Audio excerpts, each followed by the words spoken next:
Dans cette vidéo, on va chercher les composantes d'un vecteur à partir de sa norme et de son orientation. Donc ici, on a le vecteur z, on sait que sa norme c'est 8 unités, que son orientation c'est de 30 degrés. Donc ce qu'on va faire, premièrement, c'est qu'on va se tracer un axe horizontal, voire mesurer notre axe de 30 degrés, qui est toujours mesuré par rapport à un axe horizontal comme l'axe des x. Donc on mesure dans le sens antihoraire, 30 degrés dans le sens antihoraire, avec notre rapporteur d'angle. Ensuite de ça, on sait que le vecteur mesure 8 unités de longueur, donc on va aller mesurer 8 cases, qu'est-ce que ça mesure, et on va aller le reporter. On va se tracer une flèche qui suit l'orientation qu'on a donnée de 30 degrés. Donc si je le fais, je vois que mon vecteur aurait l'air de ça. Donc ça ici, c'est mon vecteur z, qui a l'air de ça ici. Qu'est-ce qu'on connaît sur le vecteur z? Bien, on sait que sa norme, c'est 8 unités, et on sait que son orientation, c'est 30 degrés. Alors, en fait, il a été entièrement représenté dans le dessin. Nous, ici, ce qu'on cherche, c'est les composantes en x et les composantes en y. Donc, la composante en x, c'est la projection orthogonale du vecteur sur l'axe des x. En fait, c'est comme si on aplatissait le vecteur sur l'axe des x. Donc, c'est ça ici, zx. Tandis que la composante en y, c'est la même chose, mais c'est comme si on écrasait le vecteur sur l'axe des y. Alors, zy, ce serait ça ici. Donc, pour trouver les composantes à partir de la norme de l'orientation, on nous donne comme indice de penser aux relations trigonométriques. Donc, les relations trigonométriques, je les rappelle, on connaît le sinus. Le sinus d'un angle dans un triangle rectangle, c'est toujours égal au côté opposé sur l'hypoténuse. Tandis que le cosinus de l'angle est égal à l'adjacent sur l'hypoténuse. Et finalement, la tangente d'un angle est égale au côté opposé sur le côté adjacent.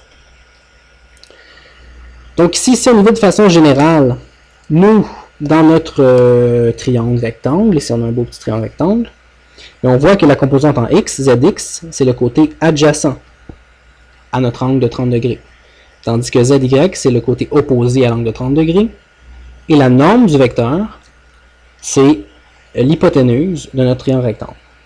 Donc, de façon générale, si je veux trouver zx, la composante en x, eh bien, je sais que c'est le côté adjacent, je connais l'opposé et je connais l'angle. Donc, c'est le cos que je vais prendre ici.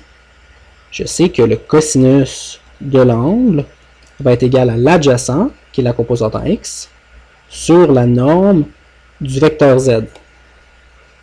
Donc, sur la norme du vecteur z. Et ça, c'est vrai pour n'importe quel vecteur. Donc, moi, ici, on veut simplement la composante en x, donc il faudrait l'isoler. Donc, je vais multiplier de chaque côté par zx. Et en multipliant de chaque côté par zx, les zx s'annulent et on trouve une belle petite formule qui permet de calculer la composante horizontale de n'importe quel vecteur. Donc, très importante à retenir. La composante en x de n'importe quel vecteur, c'est égal à la norme de ce vecteur-là, fois le cosinus de son orientation, de l'angle qui correspond à son orientation. Donc cette formule-là, elle est très très importante, elle fonctionne avec tous les vecteurs. Donc si on le calcule, on sait que c'était 8 unités, la norme, fois cosinus de l'angle qui est 30 degrés. Et si on fait la calculatrice, on obtient que c'est approximativement 6,93 unités.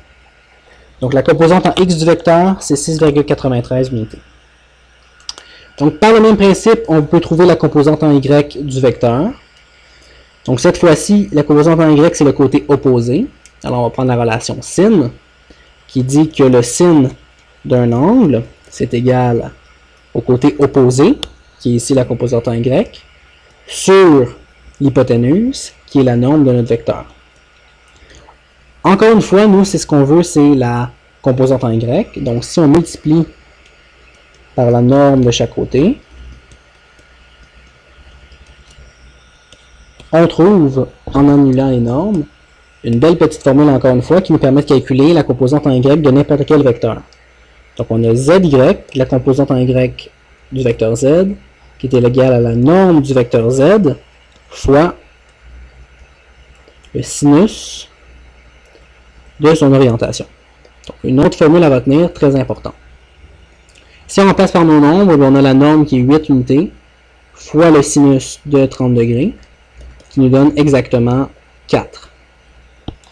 Donc on a les deux composantes x et y de notre vecteur. On pourrait écrire le vecteur z comme cela. Vecteur z est égal à 6,93, la composante en x, 4, la composante en y. Donc ça répond à la question de trouver les composantes à partir de la norme et l'orientation. Et ce qui est très important, c'est de se rappeler de ces deux petites formules-là qui permettent de calculer les composantes d'un vecteur.